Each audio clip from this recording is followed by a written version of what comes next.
அந்த தண்ணி இருக்குது பார்த்தீங்களா, அந்த தெளிஞ்ச நீர் அதுதான் வந்துட்டு கால்சியம் நீர். இதை வந்துட்டு நீங்கள் மாடுகளுக்கு ஆடுகளுக்கு கலப்பு தீவனம், புண்ணாக்கு தண்ணி, இந்த மாதிரி அடர் தீவனம் கலந்த தண்ணி, இந்த மாதிரி எது வச்சாலும் இல்லை பச்சை தண்ணி வச்சாலுமே கூட அதில் ஒரு டம்ளர் எடுத்து டெய்லியும் கொடுக்கணும். ஓகேங்களா, ஒரு டம்ளர் நீங்கள் அந்த பானையிலேருந்து மொள்றீங்க அப்படின்னா திரும்பி ஒரு டம்ளர் அதில் நீங்கள் ஊற்றிடணும். ஓகேங்களா, இந்த மாதிரி ஒரு 20 நாளைக்கு நீங்கள் வந்துட்டு பண்ணலாம். ஓகேங்களா, இதே தண்ணியை இதே கரைச்சி இதே ஒரு வாட்டி வாங்கி 20 நாளைக்கு யூஸ் பண்ணலாம்.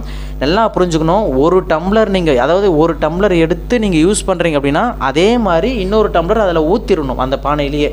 ஓகேங்களா, இது வந்துட்டு டெய்லியும் வந்துட்டு நீங்கள் இந்த மாதிரி பண்ணுங்கள். டெய்லியும் பண்ணிங்கன்னா கால்சியம் சத்து அப்படின்ட்டு இயற்கையாகவே உங்களுக்கு வந்துட்டு அதிகரிச்சிடும். ஓகேங்களா, இது மெத்தட் 1. அப்படியே மெத்தட் 2 என்ன அப்படின்னா, இது வந்துட்டு அரௌண்ட் காஸ்ட் வைஸ் பார்க்கும்போது ஒரு 20லேருந்து 30 ரூபாக்குள்ளே தான் ஆகும் நம்ம வாங்கக்கூடிய இடங்களை பொறுத்து. இது வந்துட்டு பார்த்தீங்கன்னா சுண்ணாம்பு பட்டறைக்கு நீங்கள் போகணும். சுண்ணாம்பு பட்டறைக்கு போய்ட்டு சுண்ணாம்பு கல், சுட்ட சுண்ணாம்பு கல் நீங்கள் வாங்கிட்டு வரணும். சுட்ட சுண்ணாம்பு கல் உங்களுக்கு எவ்வளோ தேவையோ, இப்போ 1 கிலோன்னா ஒரு 5 ரூபா 6 ரூபா இருக்கும், அவ்வளோதான். அந்த 1 கிலோ வந்துட்டு வாங்கிட்டு வந்து இதே மாதிரி மண் பாத்திரத்தில் அந்த சுண்ணாம்பு கல் அதுக்குள்ளே கொட்டி அதே மாதிரி தண்ணி போட்டு கலக்கி